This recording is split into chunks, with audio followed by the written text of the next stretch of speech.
So good morning, everyone. Good morning, everyone. It is Monday, the 20th of April.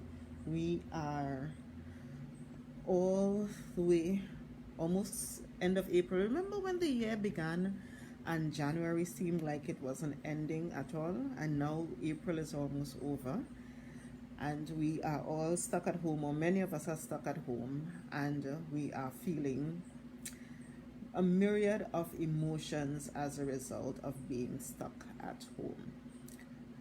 Sometimes we get the frustration, sometimes we get anger, sometimes we're sad, sometimes we are concerned, sometimes we just don't know what happened. Sometimes we get up in the morning and before we know what happened, the day has come to an end and we have done absolutely nothing worthwhile. And it's all kind of normal that this is what's happening in a situation like this. I mean, this is the first time for most of us to have gone through a situation of unease, a situation of uncertainty, a situation where there's a possibility of getting sick, a situation where there's a possibility of dying, heaven forbid. And because of that, we have to be kind to ourselves. We have to be conscious that these feelings that we're having are fine. And we also have to try to figure out within ourselves and for our families how to work, how to do this, how to fix this, how to improve on our response to this pandemic. All right, so today I'm going to focus on how we do social support and how we do social welfare. Yes, there are all of these issues pertaining to testing and treatment and so forth, but I think I want to focus today's discussion on our social support response to COVID-19 because we continue to have many issues pertaining to people being non-essential workers, people being sent home, people being retrenched, or people being even let go completely, people who are not getting salaries, people who are not, because school is closed, we now have to worry about feeding all of these children at home and before they got school feeding and all of those things. We now have to worry about those things. So it's important for us to get the social support process right. And that's why I decided today I would focus on the social support and I would focus on how do we get this right. Let me start by saying that what we're seeing happening, I get questions all the time. I get questions in my inbox. I get questions, people call me, message me all the time, trying to find out information. And in many instances, they're trying to find the information because the process has not been clearly outlined and the process has not been clearly spoken about publicly, so people don't know. And I think part of why that is happening in Tobago is really because we tend to not have a clear level of leadership in Tobago as it relates to the social response. So we're not talking about the medical response, we're talking about the social response to COVID-19. And in my humble opinion, the same way we have a complete COVID-19 medical task force, although I think the composition of that needs to be adjusted and added to and that kind of thing, at least there is a task force. I think that the same way there is a task force for the medical or public health aspect of COVID-19, there needs to also be a task force who is responsible for mapping through how we do the social response, because that is critical. We hear these press conferences coming from Trinidad every single day, and they announce different things. And then we have to ask ourselves, okay, what does that mean on the ground? What does that mean for Tobago? How does that apply to us? And I think this is where our social support task force could have been coming together, thinking through what is happening nationally, thinking about whether there are pitfalls, in Tobago, and figuring out how we treat with those pitfalls if there are any. I'm seeing somebody saying that they are not hearing me. Is that everyone? Is anyone else not hearing me, or is that just an issue with that one person, Michelle? If you are hearing me, please let me know you're hearing me. And so if you are not hearing me, Michelle, then it may be an issue with your system.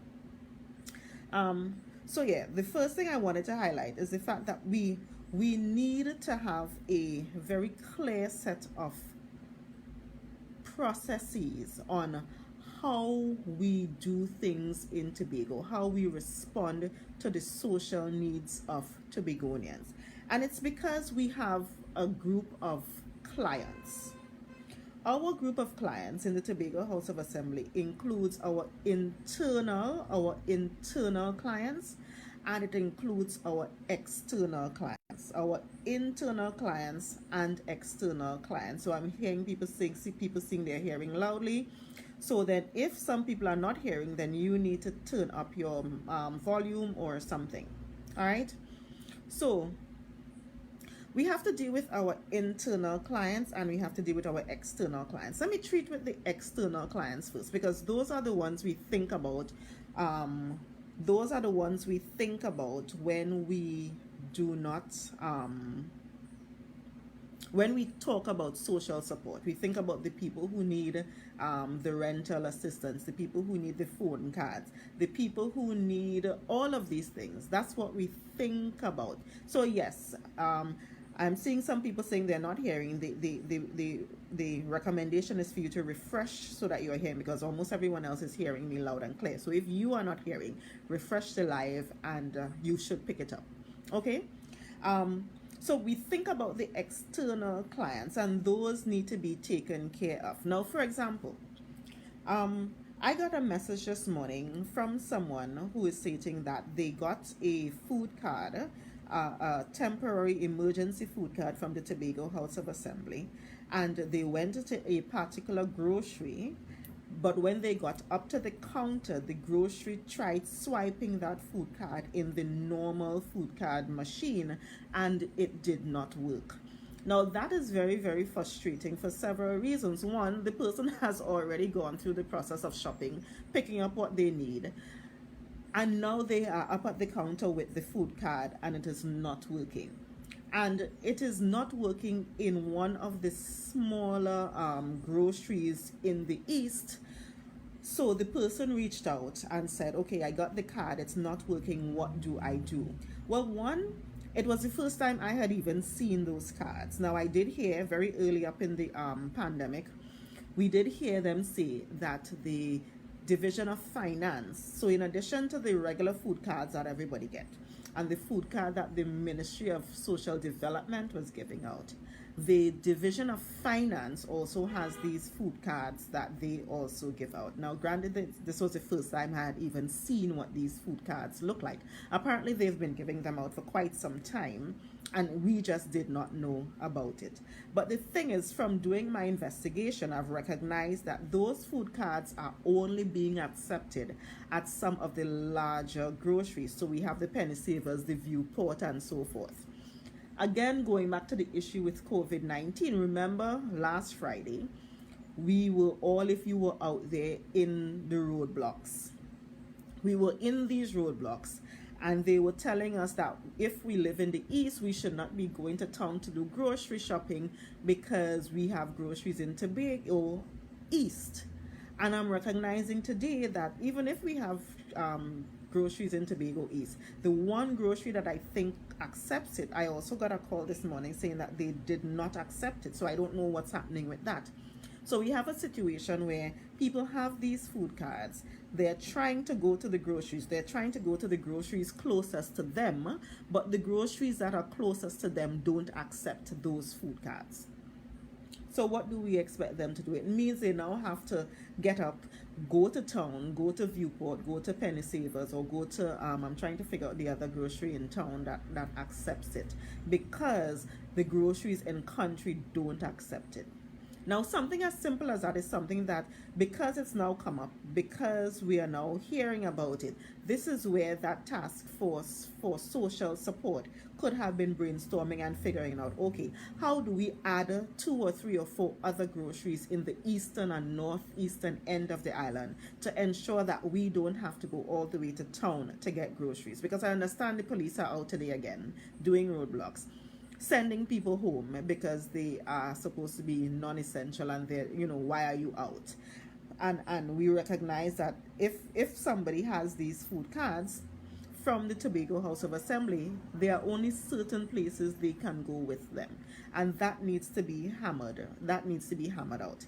I continue to get questions about the food card for students, because remember at the beginning of this, they did say that if your child gets school feeding, one of two things would happen. If the family already gets a food card, then they will do a top-up, an additional, I think, $150 a month to the food card, because your child is now at home instead of in school getting school feeding. And if you do not have a school food card, you don't normally have a food card, and your child normally gets school feeding, then the process should have been where the school would give a list of those students. I assume they would give the list to education, and then education would feed that into the food card system, and parents would then get a temporary food card. Now, it seems like that also has not been happening, and that hasn't been happening efficiently or effectively, because I keep getting calls from people saying, no one ever called them. Their child normally gets school feeding and they don't know what to do. Or they got a call 2-3 weeks ago saying that they should be on a list, but they haven't gotten a call back yet. And when they try calling back the number, they're not getting anyone, and all sorts of hoopla are happening. And it's little things like these that I think we needed to have worked out. Now, granted, I know that nothing is going to be perfect. I know that nothing is going to work perfectly the way it should. But it seems like so many of these things were not thought through in the first place, so that when the time for rollout started happening, there were so many questions. There were so many unanswered questions. There were so many things that did not work. I am happy that the Ministry of Social Development and Family Services, I am very, very happy that the forms that they created to get the stipend support, the food card or the rental assistance. Remember, they came out with these A and B forms. A if you are employed, B if you are self-employed. And those forms were so amazingly difficult to get completed. I know they were amazingly difficult because they were difficult for me, because you needed 2 references. You needed your employer to put in all of their information. And imagine, you are telling people you're telling them to stay home.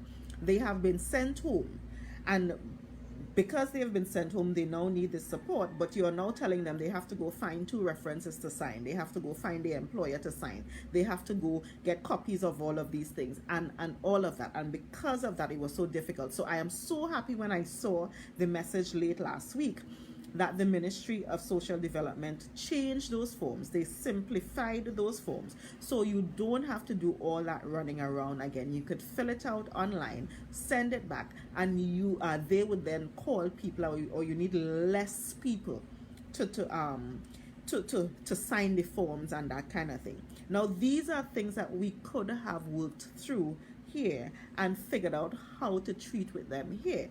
Now, the other thing that I want to raise is that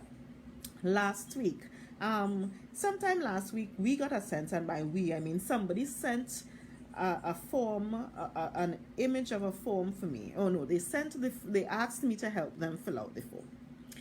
And it was a form that I had never seen before, because apparently the Tobago House of Assembly also has a social support form that they are using that I didn't know about it. I mean, I am only a councillor in the Tobago House of Assembly. I don't have an electoral district. I don't have anything like that. So I was thinking maybe I don't need to know about this form. So I asked my colleague, Mr. Duke and Mr. Augustine, whether they had the forms. And of course, the answer was no. They had never seen this form before. And we don't know where the form came from. Well, it said it came from finance. That's as much as we know from what I saw. And we did not get that information. We have no idea how long these forms have been out there, who gets them, what you do with the form when you are done. None of that. So, of course, we wrote to the Chief Secretary to get clarity on that. And I haven't gotten a response. I don't know if any of my other colleagues got a response. But again, there is also now this other form out there that people are getting, that people need assistance with. And everything is just showing that it is not a simple, coordinated effort. Tobago has 60,000 people. This could have been a simple, coordinated effort for us. Even if Trinidad, we can't figure out what's happening in Trinidad, that's up to them to figure that out. But in Tobago, we could have had a simple, coordinated effort. I understand going back to the school, going back to the food card for students, that some principals were actually told to send a list of names, but even before they were able to compile the full list of names, they were then told that you have to limit the number of people, limit the list. So the list went from, I don't know, I'm throwing this out, like 50 to 30 to 20 to 15. And the principals now had to figure out, of the 100 people of the 100 students in my school, or the 50 students in my school who take school feeding, who are the 15 or the 20 whose names I'm going to send? When in fact, that is not what was said in the press briefings. People got the impression that as long as your child got school feeding in school, you would get a supplemental addition food card, which is not what is happening. Again, highlighting the fact that this entire process, in addition to being afraid because we don't know who has COVID-19, we don't know whether we would get it, we don't know whether we are really prepared for it, and all of these things, we now have to deal with the fact that we have the financial issues, and we have not made the resolution of those social support financial issues clear. Again, the ministers, not the members of parliament, MPs, so the Tobago East, Tobago West, and all of the MPs in Trinidad got food cards. I don't know how they decided who to give their food card to, but they got food cards. Again, this whole thing with 60,000 of us, coordinating between our food card office in Tobago, who already knows who are the people in Tobago who get food card, coordinating with our schools to identify who are the people, children who've been getting food, school feeding, and doing that kind of coordination, we could have identified within a day or two that we have 10,000 people who we need to get food cards to, and because we need to get food cards to them, this is how we are going to do it systematically. If it is relating to the schools, then maybe the principals could have been responsible for ensuring that the children in that school get the additional food cards for them. And my point is, it is things like these that if we had a comprehensive system that was looking at how we roll out these things, we could have prevented a lot of the heartache and a lot of the angst and a lot of the anxiety that I am getting from people, because people are anxious, people are having to deal with not being at work and having to feed their children. I actually got a message from somebody who was at the point of selling some furniture because I mean, they were barely making enough money while working. And these are people who were working, minimum wage, barely making enough to survive. So, therefore, it certainly did not have any kind of money put down anywhere as savings for this rainy day. And now went from not having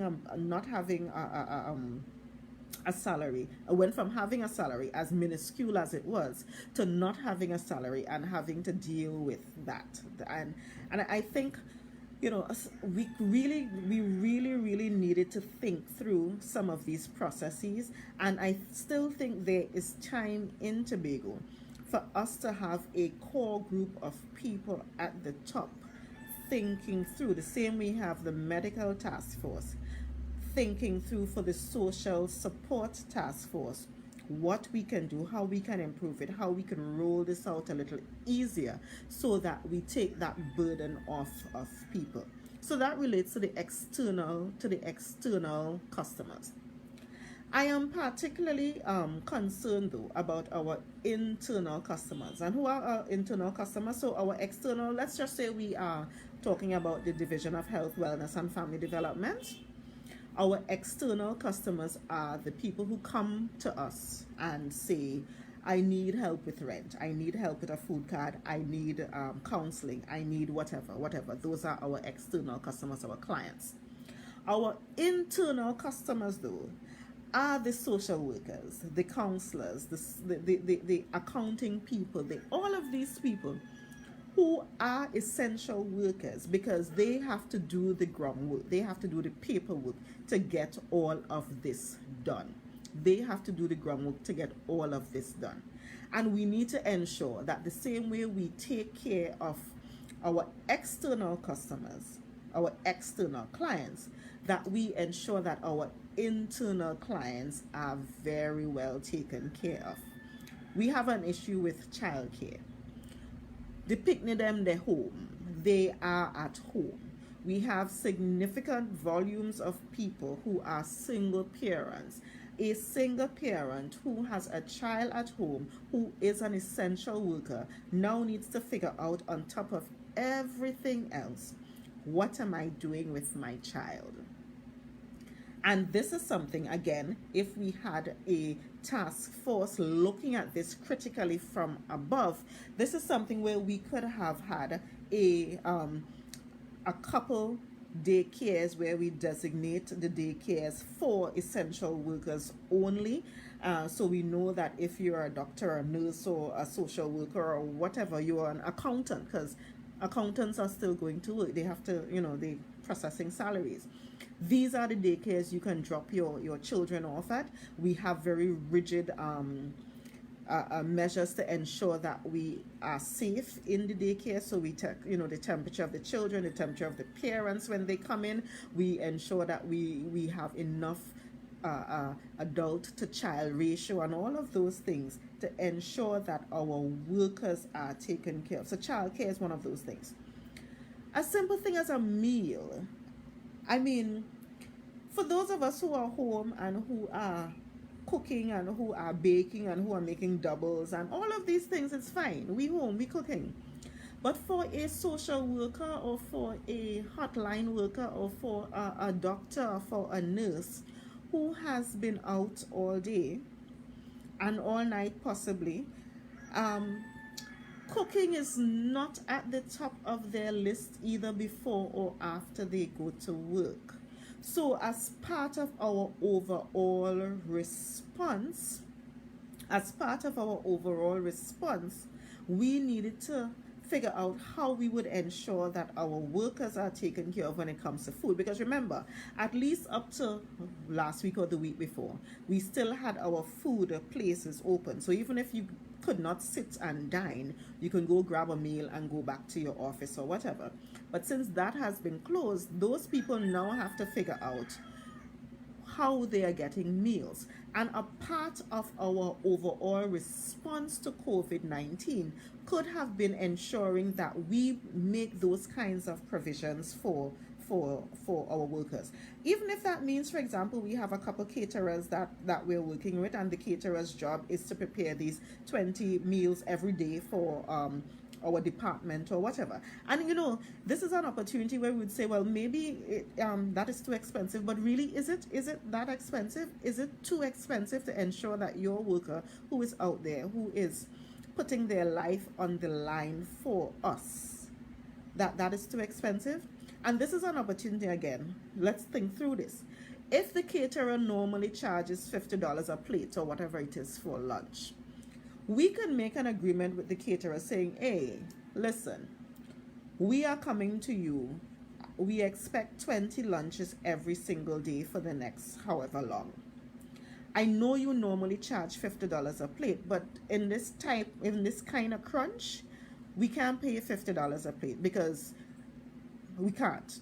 We are offering $40 a plate, $30 or whatever. Let's work together because it's a constant business. And remember, if you now have a constant supply, you now have a constant clientele, you can now buy, you can now coordinate, you can now do it so that you can charge $40 instead of $50 a plate for the food. And that is something that we could think through. That is something that we can work through to ensure that our internal clients, our internal customers are taken care of. We also have issues with PPE. And yes, we know that we need to manage who wears what kind of PPE. By no means are we saying we're just recklessly giving everybody N95 masks. But the reality is, many of our frontline workers, even though technically they are not coming into contact or they should not be coming into contact with COVID-19 patients, we don't know. Remember, what we've been doing in Trinidad and Tobago is only testing certain people. We are not even testing everybody who has flu-like symptoms. So we could have people with flu-like symptoms who were not, as a matter of fact, I personally know people with flu-like symptoms who went to get tested and they told them they did not meet the criteria to get tested and they went back home. So we don't know whether we have COVID roaming around in the communities. We need to then ensure that our workers are safe. No, again, I am not saying give everybody N95 masks because that is just reckless. That is not what I'm saying. But if, for example, we have frontline workers and healthcare workers who are dealing with sick people coming in, they need to have at least basic PPE. Now, I was listening to the press conference this morning and someone, one of the media personnel, basically said that they got contact from 2 doctors saying that the doctors were not getting PPE at all. And they were basically saying, we understand there is a need to limit what kind of PPE and manage the PPE distribution process. But if there are health professionals saying they're not getting at all, that is something we need to look into. And I have actually gotten contact from health professionals saying they're not getting. They have to beg the nurse, they have to this, they have to that, so they are not getting. So even though we are trying to manage it, and even though we think there is a system in place to manage it, if people are saying they are not getting, then we can't just dismiss it. We cannot just dismiss it. We cannot just say we outrightly think that is not happening, because as we can see, there are lapses in the system and people need to accept the fact that everything may not be working as they should. So there needs to be some kind of monitoring and evaluation process to ensure that, yes, if a doctor or a nurse or whoever says we are not getting PPEs, then there needs to be a response to that, that is responsible, that says, okay, what is the situation exactly? Is it that there is a broken link in this supply chain from where the PPE are to that person? Is it that the person does not understand what kind of PPE they need to be wearing? And if that is the case, then that is an opportunity for education and that kind of thing. But to just outrightly say, no, I don't believe that that is what is happening, because we have this perfect system in essence, which is in essence what the minister said today. To me, that was a little disheartening. Again, because we need to ensure that the people who are our frontline workers, the people who are not like me, who could stay home and work from home, they have to go out. We have to ensure that those people are well protected, and not just physically well protected. We need to ensure that their mental health is also protected, because a dismissive response like that, to me, the reaction that if I were that doctor or that nurse and hearing that, my response would have been, well, if he don't care about me ain't care about he, me ain't going work again. And that is what we want to guard against. We don't want to have that kind of response. It's important for us to also have very, very clear guidelines for our health, for our workers. And even we're talking about even social support workers. If somebody comes in, these are the things. Now, for example, I know people who are social workers, who are frontline people. And whenever I get a question about a form, whenever I get a question about, a card, what to do, how do we go about doing this, I usually message them, call them and say, hey, okay, so this card, like this morning when I got the thing about the food card not working in certain groceries, I messaged a couple, said, hey, this card, I just got a call saying this card is not working in certain groceries. What are we doing?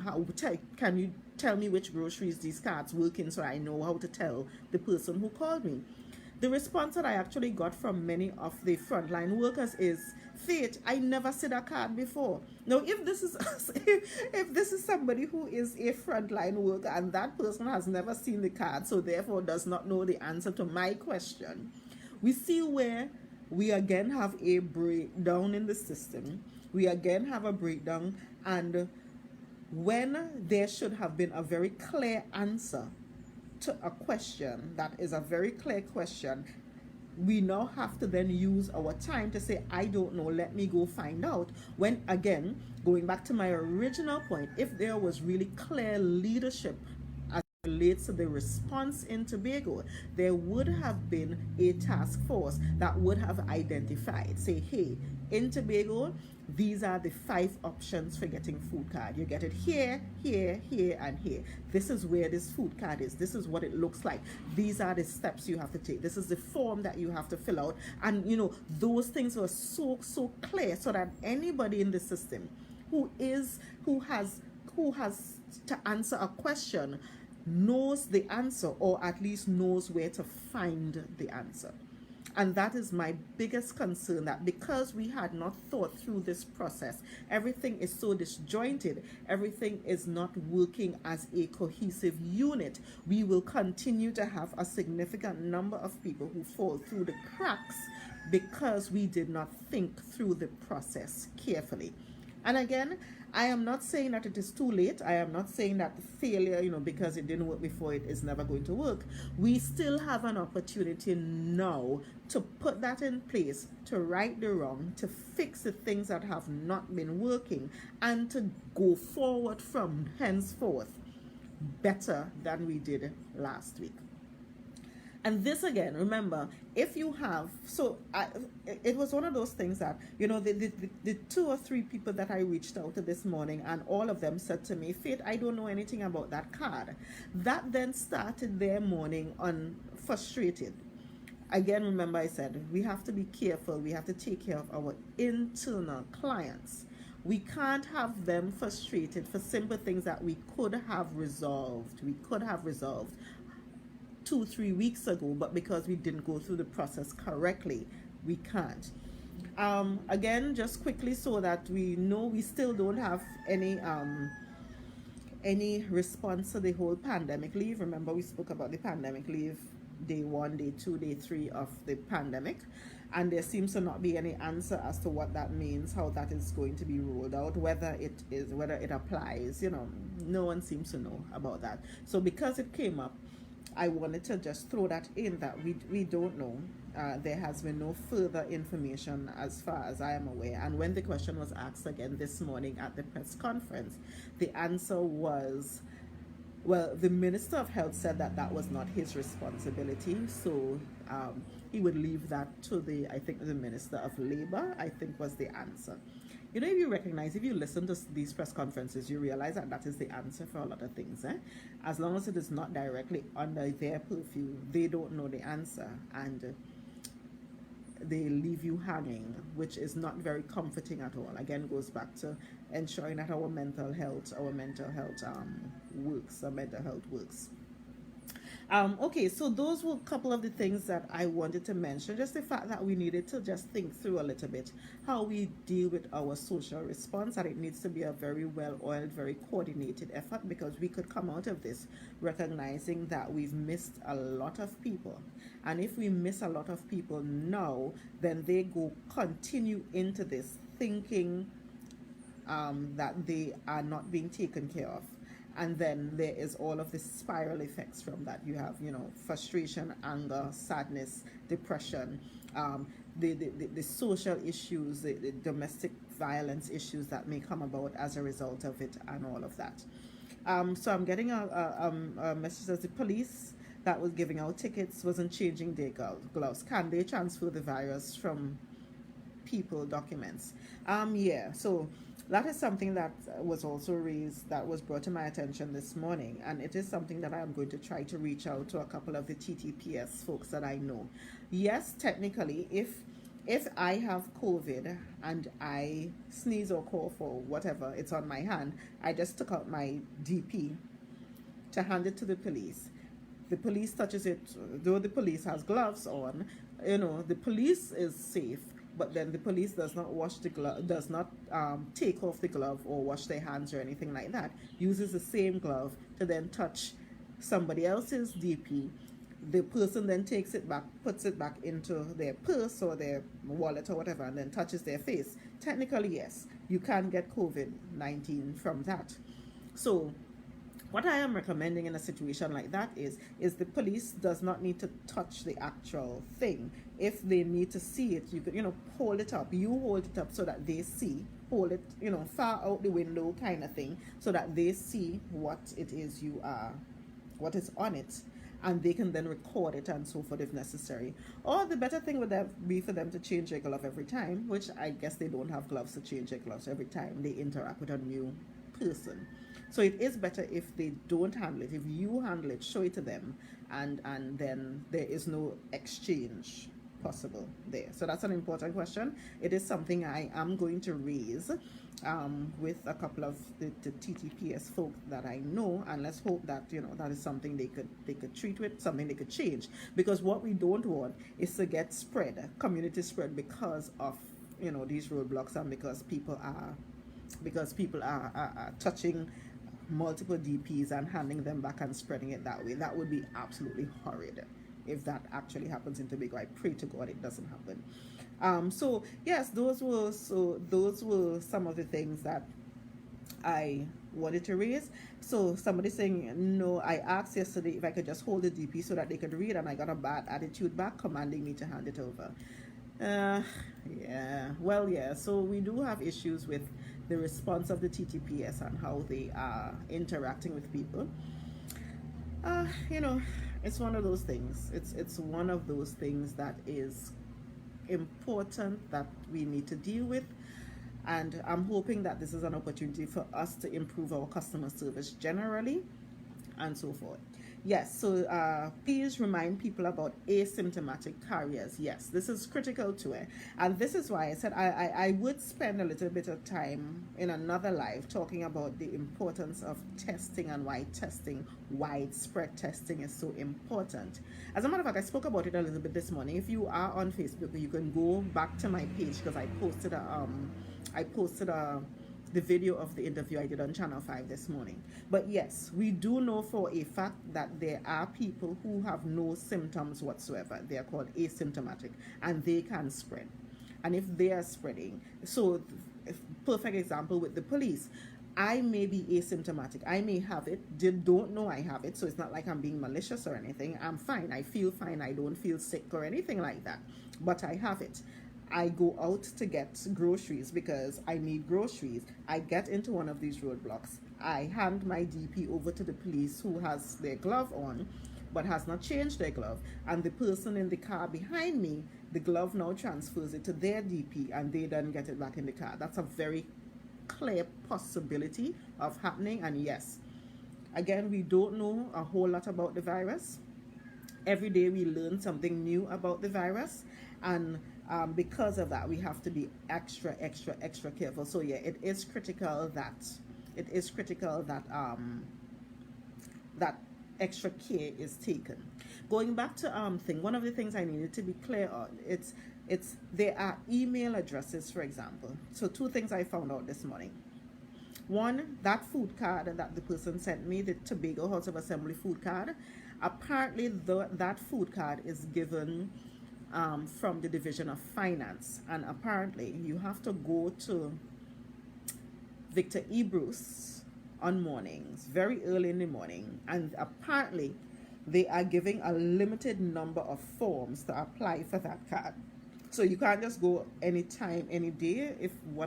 If the information I got is correct, they are giving out a certain amount very early in the morning. So you get there, hopefully you are in the quota, you fill it out, and I guess you take it back. That's how you get that particular green, I think it is, food card.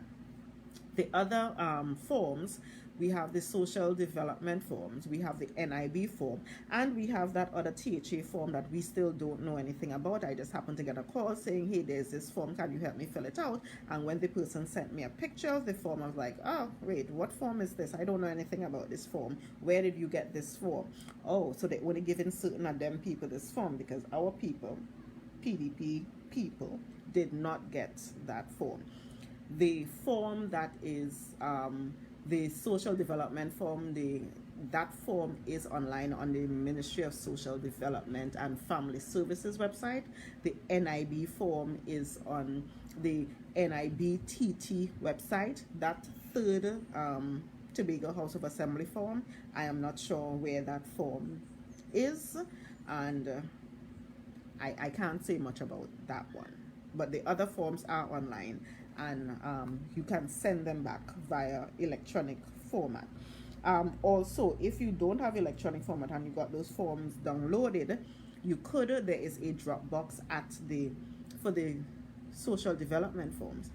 There is a Dropbox at the Division of Health, Wellness and Family Development, where you can drop your forms in the completed package with copies of your ID and whatnot, and then they would upload it and send it to the Ministry of Social Development for you. So even if you don't have that thing, and so yes, the finance form, or they're online too. Okay, thank you, Candice. So the finance form, I guess, for the food card that finance gives, that is also online somewhere. I need to go look for that. So I think that's it. I didn't want the live this morning to be too long. My point really is there are different ways there are better ways that we could think through this and work through this, and there are other ways that we can brainstorm through our response, and we could do it better. Perfect example. Canada is giving monthly monies. Criteria, of course, but they're giving it. You go online, you fill out a questionnaire online. It's a very short question. You give them your banking information and so forth, and you get the money within 2 days. In Canada, there actually are people who were confused because they did the form incorrectly and did it twice and got the monies twice. Imagine that. You are confused because you get paid twice and you're trying to figure out why you got this second tranche of the money. And the Canadian government basically said, well, we know that there are people who got it twice. Don't even worry about it. We'll figure that out, kind of thing. But that process took a couple days from putting the information online to getting the money. And I think those are things that we could think through again, how we do that here to ensure that the system works a little smoothly for us, for both the external customers, and I am very concerned about our internal customers, because we need to ensure that our doctors, our nurses, our healthcare professionals at every level, our social workers, our counselors, all of these people are taken care of, because we don't want them to not work. Remember, if the doctors, nurses, social workers and so forth are not working, the rest of us, our cook. So we need to ensure that those people are taken care of, and are taken care of very well to prevent a complete breakdown of the system. So guys, thank you so much for tuning in. Thank you for sharing this live. I appreciate the comments. I appreciate the questions. I just wanted to not stay too long, but to just highlight the fact that we needed to do some things to improve our social response to COVID-19. Later in the week, I think I would do another discussion about specifically testing and what that means, how we can do it better, and that kind of thing. So until then, see you soon. If you have any questions, you can message me, you could WhatsApp me, you could call me. Let me know if you need help with anything. I would try to respond as best as I can, and we go from there. All right, guys, have a blessed and wonderful day. See you all soon. Bye. Thank you. You're amazing too. Bye.